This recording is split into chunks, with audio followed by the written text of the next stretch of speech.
Zastanawiałeś się kiedyś, czy można trzymać zwykłe rośliny w akwarium?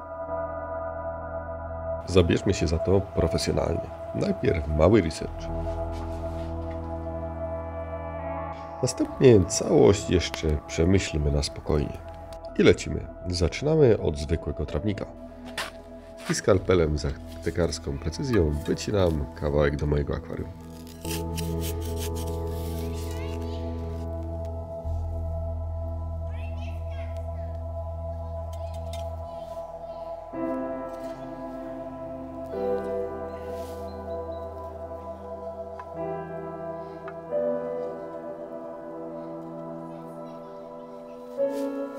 Tak wiem, tyle było zastanawiania się, a w końcu i tak poszedłem na prostotę. Postanowiłem, że spróbuję z kilkoma różnymi rodzajami roślin, ale spróbuję to również w kilku różnych wariantach. Teraz jedziemy z pierwszą opcją.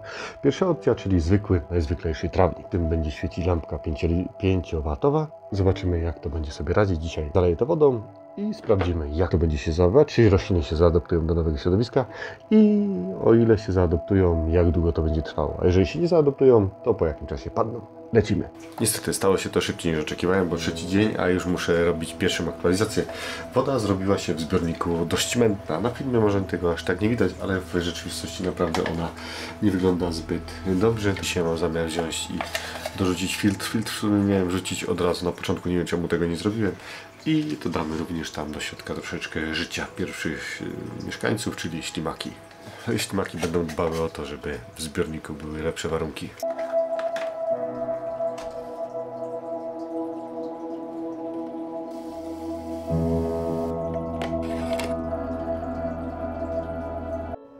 Dwa tygodnie później zbiornik coraz to bardziej zaczyna przypominać bagno. Widać, że większa część roślin zgniła, a część zaczyna już to robić. Jedynie niewiele z nich pozostało dalej zielonych. No ale test trwa dalej. Wymieniamy wodę i zobaczymy, co się stanie. 3 tygodnie, tyle trwała przygoda z tym moim trawnikiem w zbiorniku i myślę, że mogę bez problemu z czystym sumieniem zakończyć ten test. Woda w tym zbiorniku śmierdzi, także ciężko jest mi wysiedzieć w tym pomieszczeniu. Dodatkowo na powierzchni, zarówno jak i tutaj pomiędzy, nie wiem, czy mi się uda to złapać w kamerze, znajduje się taki jakby osad. Śmierdzi to wszystko jakby ropą, mimo tego, że zbiornik, ziemia, trawnik, który tutaj zebrałem, był z czystego miejsca. To było z mojej działki, tam na pewno nigdy nie była rozlana żadna ropa. Działka już jest w posiadaniu moich rodziców już od lat i zresztą to jest działka z dziada, pradziada, także tutaj wiem, że na pewno tam żadnych chemikaliów nie było lanych, ani niczego takiego. Tam część testu uważam za zakończoną. Jak widać, trawnika takiego zwykłego nie da się, przynajmniej mi się nie udało, trzymać pod wodą całkowicie cały czas zanurzonego. Ale jak widzicie po pasku postępu, to jeszcze nie koniec filmu. Mam zamiar jeszcze przetestować kilka innych rodzajów roślin. Lecimy dalej z testem. Moim drugim wyborem, czymś co będę próbował, będą mchy. Na działce u mnie rośnie tego pełno, kilka rodzajów, także mam możliwość przetestowania ich w różnej wersji.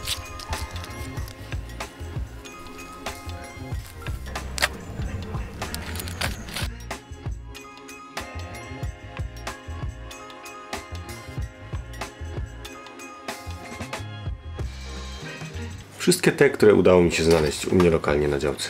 Zobaczcie, co fajnego mam. Dzięki temu będę mógł zakładać akwarium i patrzeć z każdej strony, jak to wygląda.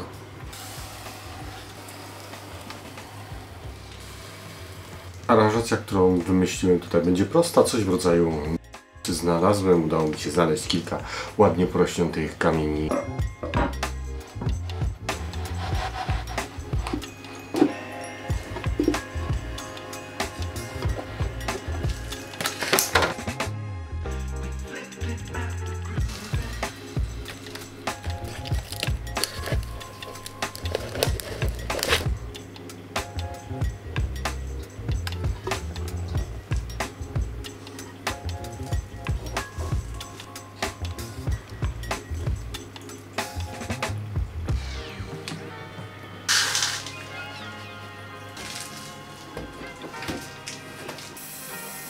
Zbiorniczek zaraz po zalaniu wygląda rewelacyjnie, naprawdę bardzo mi się podoba, jak całość tutaj wyszła. Za młodu bardzo dużo skakałem po skałkach, wspinałem się i bardzo mi to przypomina tamten krajobraz, tylko że w miniaturce. Wyszło naprawdę fajnie i gdyby to się udało zachować w takim tym, byłem bardzo zadowolony. Zobaczymy, co będzie. Jeżeli chodzi o trawę, to z tego co dobrze pamiętam, już po 2 tygodniach było widać negatywne efekty, negatywne skutki zalania. Zobaczymy, jak będzie dzień pierwszy, start. Tydzień po zalaniu zaczynają być widoczne pewne zmiany na mchu, który znajduje się najniżej. Powoli traci kolor i zarasta osadem. Całe akwarium zresztą zaczyna zachodzić śluzem, a woda w zbiorniku nie ma ładnego zapachu. Czuć, jakby coś po prostu gniło.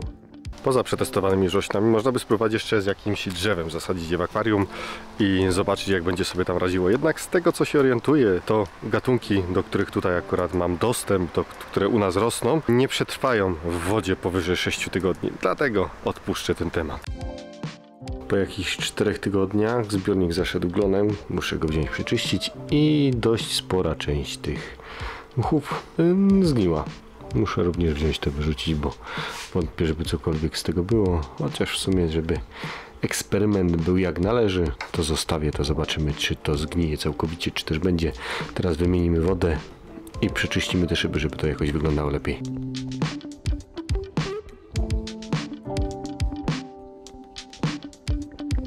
Pozostały mi jeszcze rośliny z zestawów jezior, ale ten typ roślin pominąłem specjalnie, no bo wiadomo, one sobie poradzą, w końcu żyją w wodzie, to ich naturalne środowisko, dlatego je pominąłem celowo. A gdybyście chcieli ten typ roślin przynieść do siebie do akwarium, to pamiętajcie o tym, żeby zabierać z miejsc, w których powiedzmy można to robić, chociaż w naszym kraju praktycznie wszędzie nie można, tak żeby nie naruszyć ekosystemu, to jest jedno, i drugie, tak żeby nie przynieść nie wiadomo czego do swojego akwarium. Rośliny, które przyniesiecie z tych jezior, z rzek, no to poddajcie później kwarantannie, albo je odłóżcie na jakiś czas po prostu, żeby sobie leżały w wodzie osobno, albo poddajcie je kąpieli nadmangania i potasu. I nastał koniec mojego testu, co prawda niektóre mchy jeszcze wyglądają zielono, ale myślę, że to tylko i wyłącznie kwestia czasu. Większość z mchów jednak zaczyna obumierać. Najprawdopodobniej jest to spowodowane tym, że rośliny lądowe pobierają w inny sposób tlen, pobierają tlen po prostu z powietrza. Część jeszcze dalej walczy, próbuje dostosować się do tych nowych warunków albo po prostu przetrwać w tych nowych warunkach. Wiele gatunków roślin jest okresowo zalewanych. Jeżeli nie będą w stanie wytrzymać przez tych kilka tygodni pod wodą, no to po prostu nie przetrwają, obumrą. I tak przypuszczam, że tutaj jest w tym przypadku. Mchy, które jeszcze nie zdążyły zgnić, to właśnie przypuszczam, że po prostu czekają na to, aż minie ten okres zalewowy i wtedy będą mogły wrócić do swojego naturalnego środowiska, takiego wilgotnego. Zbiornika całkiem nie likwiduję, no ale chcę go gdzieś stąd przesunąć, no bo przeszkadza mi on już tutaj. Nie będę w nim robił już takich częstych podmian, co tydzień nie będę tu już wodę wymieniał.